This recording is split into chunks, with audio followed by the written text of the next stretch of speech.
delle piante e degli animali rappresentati nell'arazzo. È realizzato con la collaborazione del Museo di Storia Naturale qui a Venezia della Fondazione Ligabue.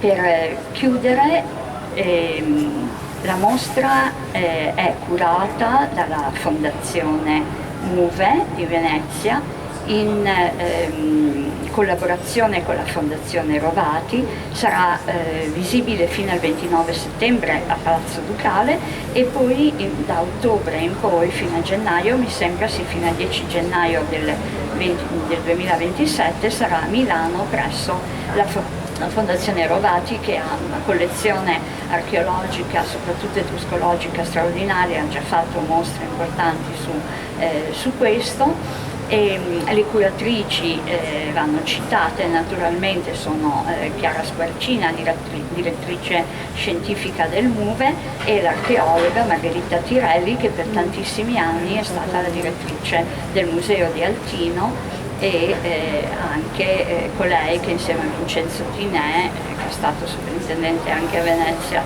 da poco tempo, poi è già tornato in Liguria, ha rifatto l'allestimento, quello che ora potete vedere ad Altino. Quindi il mio è un invito non solo a vedere la mostra, ma anche ad allungarvi ad Este, ad Altino, ad Adria, e lì troverete tanto dei Veneti. Poi se siete curiosi anche Marzabotto è la città più importante come resti archeologici, intendo, del proprio impianto urbano dell'Etruria Padana.